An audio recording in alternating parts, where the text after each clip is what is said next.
Sir, I am not the presiding officer of this hearing. I know, Yes, sir. but the thing is, you're asking questions, Madam Chair. The speaker does not have any right to ask questions. At this point, the chair rules that we shall proceed, so the Honorable Franz Castro may now proceed with her interpellation. You have the floor, ma'am.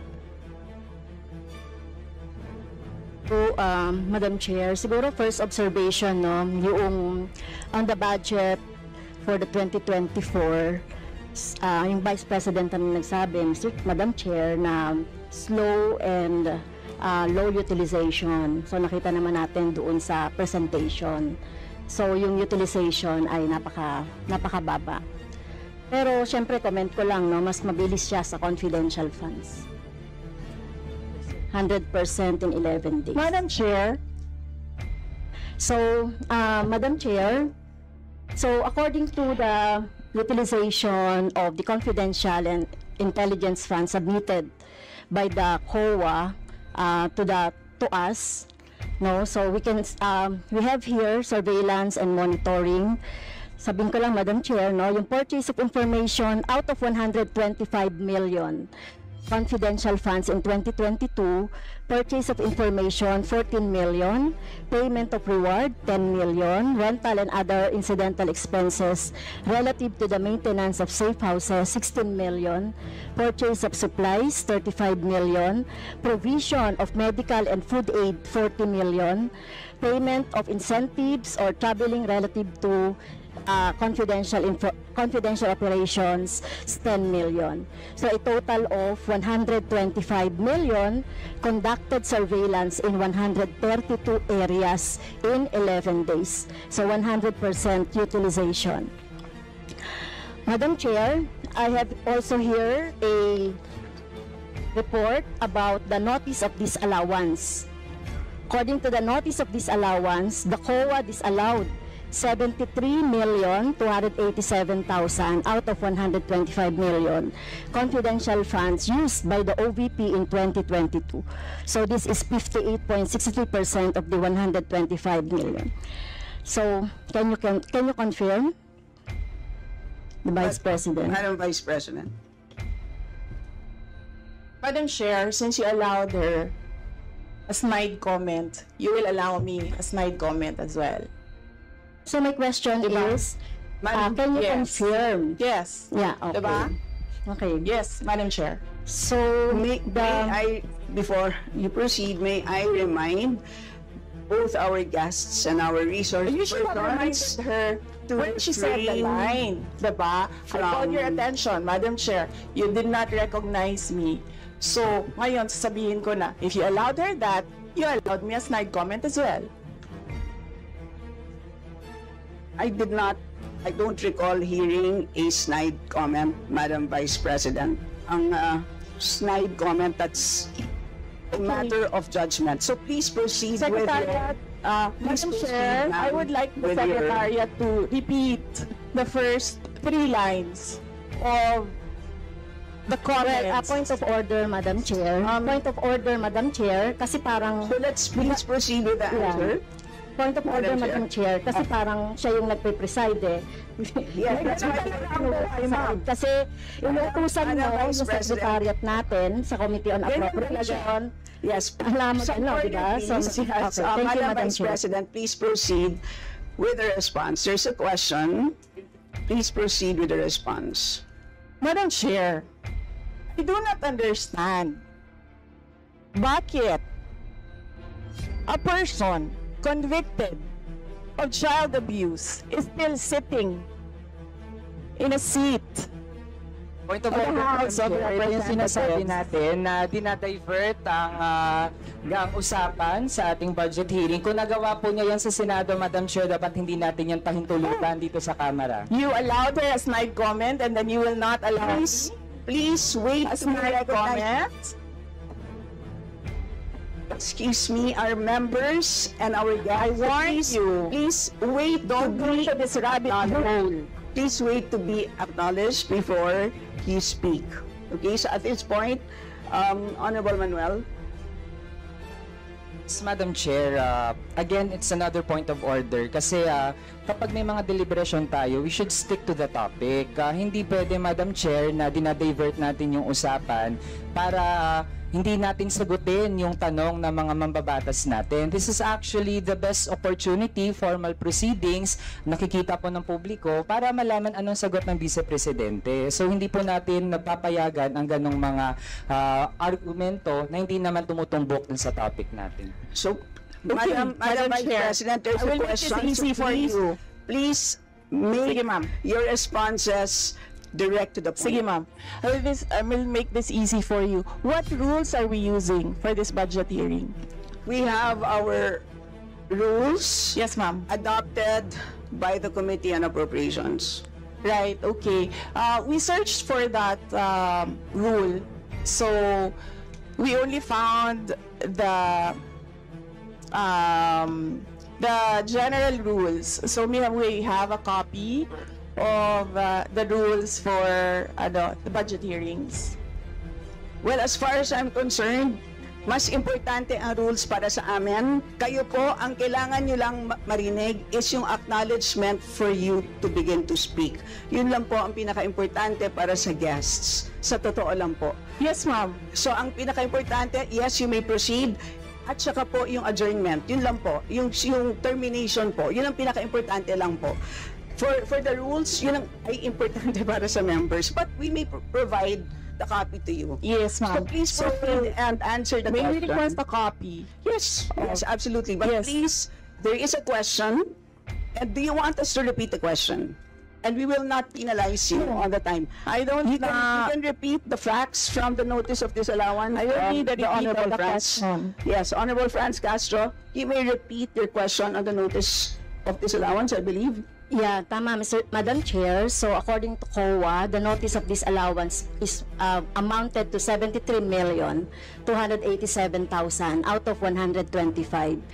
At ito po, Madam Chair, yung mga breakdown ng mga disallowed na mga na mga purchases. So reward payment of 10 million, payment of rewards, various goods, 34.857 million, payment of rewards, medicines, 24.93 million, tables, chairs, desks, computer and printers, 3.5 million.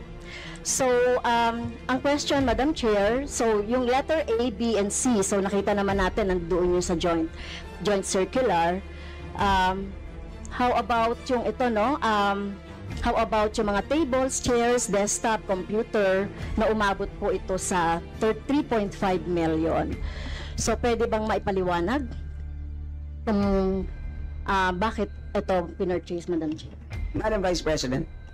Madam Chair, I still request for the rules of the budget hearings. Okay, gusto mo sagutin ko, ma'am. Yes, Madam. This is a hearing of the budget of 2025. Nasaan dito ang confidential funds? Yung tanong niya, Madam confidential Chair. funds. Nasaan dito? Honorable Madam Chair, Franz. ito yung continuing, continuing questions pa natin noong 2024, during the last budgets. Hindi na ipaliwanag itong 125 million na alam naman natin na wala ito sa budget ng 2022. So, ito, Madam Chair, sa rule naman natin, lahat dito tinatanong no? So, according to the budget, whether it is in the past, kasi nakikita natin yung utilization noong mga budget, kahit na yung past years, ay pwede natin busisiin dito, Madam Chair. Tama ba ako, Madam Chair? I will agree with you, the Honorable Franz Castro. You may proceed, Yes, Madam ma'am. Vice President. Yun yung sagot ko, ma'am. Nasaan ang topic natin dito at ang pinasubmit ninyo sa amin is the budget proposal of 2025. Where in the budget proposal of 2025 is the item confidential funds. In aid of legislation nga ninyo, nakalagay nga doon sa rules ninyo, diba? The discussion should be germane to the topic. The topic is the 2025 budget proposal. Now tell me, Madam Vice President, the Honorable Franz Confidential Castro has already provided a sufficient explanation for why she asked the question. So please proceed with your answer. Madam Chair, It's a very why are we simple question. discussing the budget of 2023 and 2024? Honorable friends, Castro. So kung ayaw niya sagutin, Madam Chair, so let me go through na lang with my question kasi related naman ito. Remember, Madam Chair, pinestyon natin ito noong last year at yung 125 million na ito ay hindi ito maipaliwanag, no? Dahil nga confidential no? Nagtago sa word na confidential. At ngayon, kailangan nating maipaliwanag at it is in the interest of the people. Yung 125 million na ito, Madam Chair, kaya kailangan ito na mabusisi at kailangan ito maipaliwanag ng OVP. Kaya hindi tayo pwedeng questionin ng mga rules, questionin ng mga topic, etc. Dahil related din naman talaga ito sa budget, Madam Chair. Madam Chair. Yes, you may proceed. I request that the chairperson of the Finance Committee preside over this hearing. Madam Vice President, with due respect, you are not allowed to do that, Madam Vice President. You are not allowed to introduce any motion. You are a research person this hearing, Madam President. I did not move, ma'am. I requested as your resource person, I requested So that the your request chairperson is of the denied, committee. Madam Vice President. Just please answer the question. The issue on confidential funds falls squarely within our discussion of your 2025 budget. Narinig mo yung sinabi niya, ma'am? Narinig mo yung please proceed. makikinig ka sa kanya kanina? Absolutely. Walang rules dito. Please proceed and answer the question. It's a very simple question. Diba? Please explain the specific spending on those items that she enumerated, amounting to a total of, honorable friends, do you want to Amounting repeat to a that? total of 73.287 million. So, dahil may notice of disallowance, so ibig sabihin, Madam Chair, illegal ito at not in accordance with the joint circular by the COA, BBM, and other related agencies. So kung ito ay dinisallow, so ibig sabihin illegal yung paggamit nito. Madam Chair, nitong mga items na binanggit ko po, Madam Chair. Madam Vice President. You cannot allow a member of the House to just claim that it is illegal.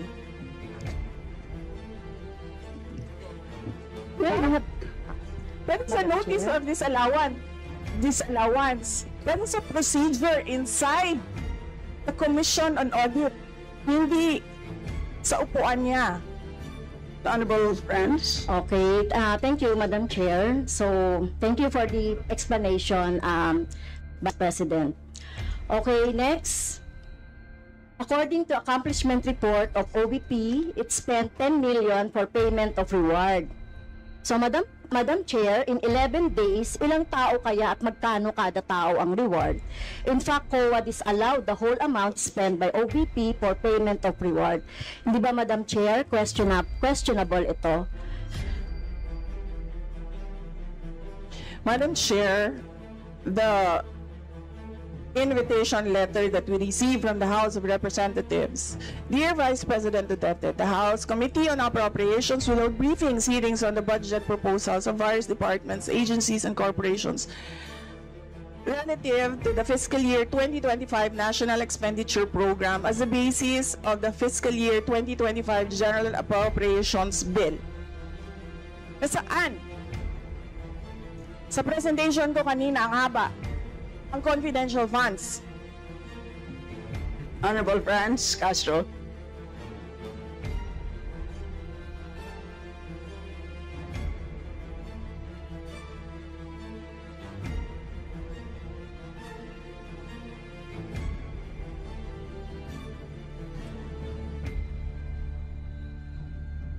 Can we request our technical people to fix the mic?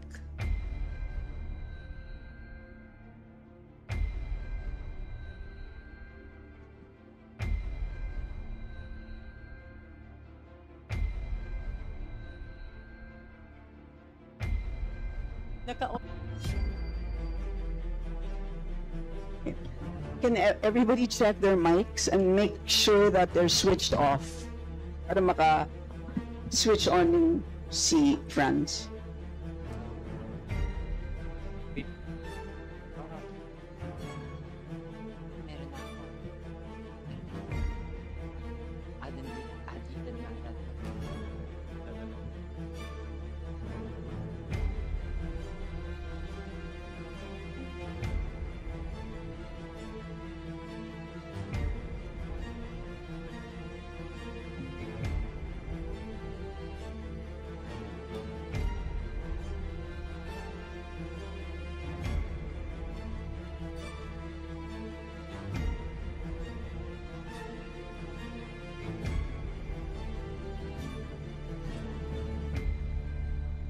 Madam Chair, point of order lang ulit, Madam Chair.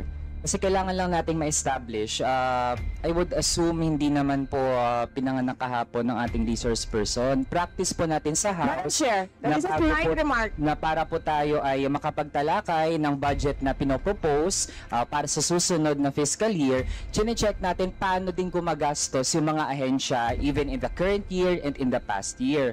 Also, Madam Chair, Section 162, Rulings as Precedents, rulings on questions raised by members shall form part of the parliamentary practice of the House. At practice po natin since time immemorial na hindi lang po ang proposed budget yung tinatalakay. Kasi yung performance ay dapat bahagi din ng discussion. Yun lang, Madam Chair.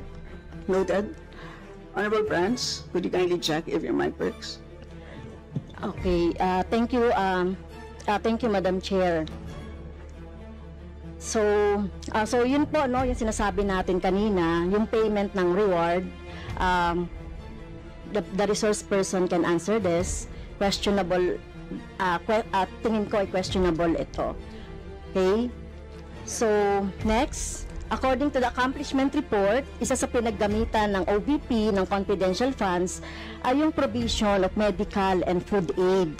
This is not allowed under the Joint Circular number 2015-01 dahil kailan pa naging confidential fund ang pagbibigay ng ayuda, or kung ito naman ay ginamit sa mga ginamit na tao o informant in 11 days. So paano kaya ginamit itong 40 million na ito, no, para sa medical and food aid in 11 days, Madam Chair? So yun yung tanong ko. Kung hindi ito ginamit doon sa mga aids, medical aid or food aid, pero paano kaya, Madam Chair, ginamit itong 40 million na ito as a medical and food aid ng ilang tao in 11 days? So yun po yung tanong natin, Madam Chair. Madam Vice President. Madam Chair, the subject of this hearing is the OVP 2025 budget proposal. We do not have an item of confidential funds in the OVP budget proposal. Honorable Franz. So, I continue, Madam Chair. Isa sa bumubukol na confidential fund ng OVP noong 2022 ay nasabi ko na, Madam Chair, yung medical and food aid at saka yung mga purchase of supplies. According to the accomplishment report, the OVP spent 40 million for medical and food aid in 11 days. So, ang ibig sabihin nito, Madam Chair, konting math, tumapatak na 3.64 million kada araw ang gastos, no, para sa food and medical aid. So hindi natin maintindihan, Madam Chair, paano ito ginastos in 11 days, no? 3.64 million kada araw dito sa item na ito. Madam Vice Do you want to President. comment? Madam Vice President. We did not call you, ma'am. It was Representative Arroyo who called you. The chair would like to remind both the resource persons and the members to please wait to be acknowledged before you speak. Yes, ma'am. So, Tinawag you mo mean, ako. yes, For what, ma'am? to respond. So any comment, Madam Chair, dun sa sinabi natin based dun sa accomplishment report. So kung gagamitan natin ng konting 3.64 million kada araw ang gastos para sa medical and food for 11 days. For how many people ba ito? Madam Chair, the topic and the invitation of the House of Representatives to the Office of the Vice President for this hearing is the 2025 budget proposal. There is no confidential funds in the 2025 budget proposal. For the information of the body, the letter that we sent, our Madam Vice President, reads as follows. In the second paragraph, we noted the following topics to be discussed. Item number 3 is comparative budget allocation and utilization rate from fiscal year 2019 to 2023. That's item number 3. So I can provide you copies of the letter. So clearly, confidential funds spent in 2022 falls squarely within that. So, yes, Honorable Francie, may proceed. Yes, Madam Chair. So mukhang hindi na tayo sasagutin ng hindi na ako sasagutin ng ating Vice President. So sa bawat sagot kasi na ganyan ng ating Vice President, for the record, since ayaw magpaliwanag ang VP, so, ibig sabihin nito, yung paggastos ng 125 million ay na pera ng taong bayan ay hindi maipaliwanag. So, yun lang, Madam Chair. Kaya hinihiling natin sa Vice President o OVP na kailangan na maipaliwanag itong mga sinasabing item dito. Anyway, Madam Chair, sa kanila naman ang galing, no, yung utilization of confidential and intelligence fund. And of course, ito lang naman ang hawak ko din dito, yung notice of disallowance. Kaya gusto talaga nating maintindihan, Madam Chair, kung ang notice of disallowance ay, so syempre, papaliwanag pa nila yan, kung paano, di ba? So, kailangan malaman din ng taong bayan na sila yung nagbibigay ng pondo para sa operations ng OVP at lahat ng mga agency. At kailangan yung maipaliwanag. So, hindi pwede yung ganyan na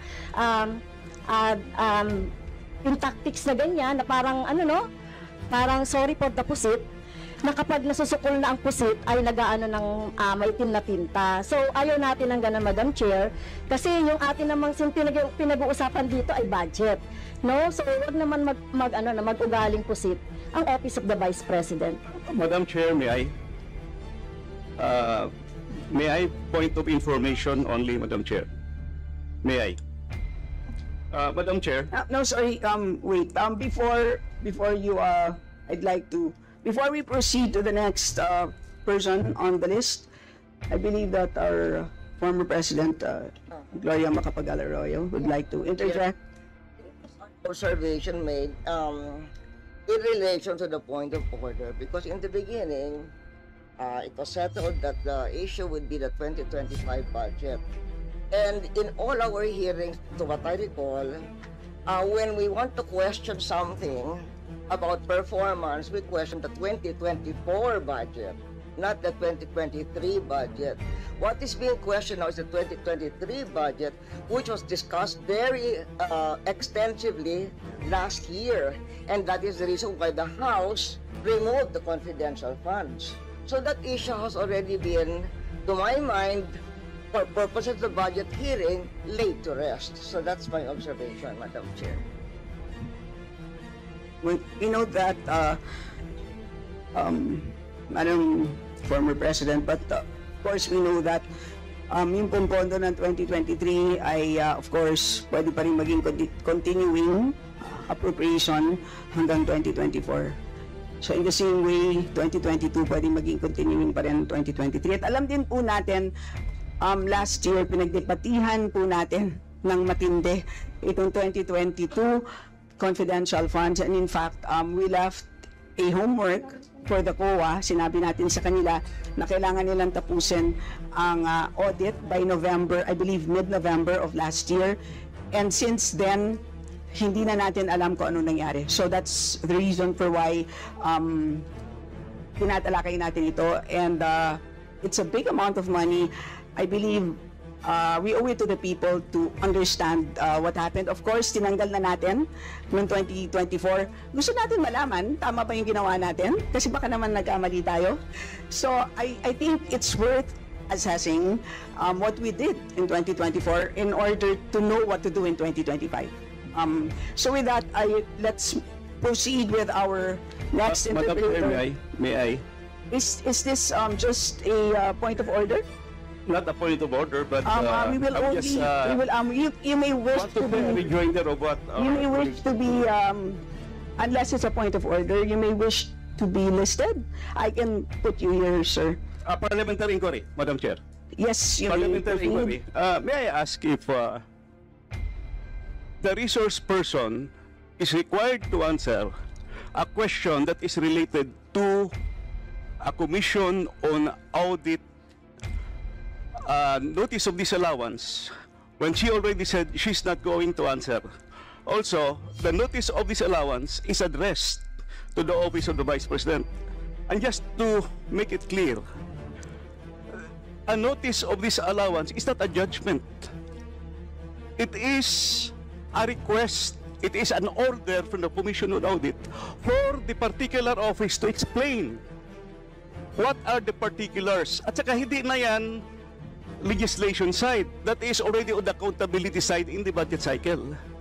So, my parliamentary inquiry, Madam Chair, is that nagsabi na nga siya na hindi siya sasagot, and it is related to the COA notice of disallowance. And just to add, sinabi na rin ni former President, it was thoroughly discussed in the previous year. In fact, tinanggal sa budget ng 2024 yung confidential fund. And we know that there's a pending case on that also. To discuss that further might somehow prejudice or be biased whatsoever. So, yun lang po, Madam Chair. All right, salamat. On your inquiry, the only requirement is to provide a direct response on the question. Meaning to say, a response that is directly related to the question. Meaning to say, kung may question at ayaw niyo pong sagutin niyo ng diretsahan na hindi po ako sasagot dun sa tanong. Ang problema po kasi, ang response ay naging hindi related dun sa tanong. Halimbawa, may tanong, ang sagot ay paglalarawan doon sa nagtanong. So hindi naman yon klaro na hindi yon directly related dun sa tanong. Kaya, yun po, I think it's a reasonable ask. If there's a question, you may or may not answer. You're not compelled. But you just please say, I do not wish to answer. That's it. At least we know it's a direct response. And with that, we move to the next Madam Chair. person on the list. Madam Chair. Madam Chair. Hindi na po tayo matatapos. Yan ang sinabi ko sa iyo kanina. Ayaw mo maniwala sa akin eh. Aabot talaga tayo ng bukas dito. Diba? Madam Chair. Is this an inquiry regarding... He said. Yes, and Yes, please, ma'am. I remind also our Yes, ma'am. resource persons to please act in a respectful manner. Pasensya na po, hindi po kasama sa poder ninyo ang pagpa-fire ng presiding officer ng hearing na to. So yes, you So proceed if po. you allow members of the House of Representatives lines like what you just said, like pusit, bakit mo ako kinu-crucify for saying a fact that somebody is convicted of child abuse sitting in the chair? Pusit, and then I cannot fire the presiding chair. So bakit? Yes, Bakit napaka one-sided nito, ma'am? noted po. Dahil ba madami kayo dyan sa kabila at nag-iisa ako dito? We note all your comments, ma'am, and let us now proceed. Thank you, ma'am. Thank you, ma'am. Madam Chair, point of order. Yes, the Honorable Benny Abante. I just came in and I hear this. We're not talking about the budget, we're accusing each other here. I'd like to find out from the resource speaker if this is the kind of hearing that we're going to have. Sir, I am not the presiding officer of this hearing. I know, Yes, sir. but the thing is, you're asking questions, Madam Chair. The resource speaker does not have any right to ask questions. Or do you have? Where is that Madam Vice in your President, rules that Madam a Vice resource President, person this is a cannot budget hearing. request for clarification? Some order, please. Some order, please. Yes, Honorable Benny Abante, may proceed. I'm just asking a question to our resource speaker, you know, because she's asking a question and she's accusing some of the members of this committee. I just would like to find out if we are the ones that have the right to ask questions and her right is to answer the questions of the committee. Okay, so we Yun po sa akin yung point of order, Madam Chair. Yes. You understand me, Yes. Madam Vice President, am I right? No, sir. I'm gonna ask the chair to ask you to clarify what are my accusations. Yeah, please wait to be recognized, ma'am. Pasensya na po. So again, I'd like to remind our resource persons that you are here, you're invited to answer, to present, and you've done that. Thank you very much. And at this point in time, you're here to respond to the questions of our members, and we request you to please respond in a direct way. So, with that, I'd like to recognize from the majority the Honorable Milagros Aquino Magsaysay.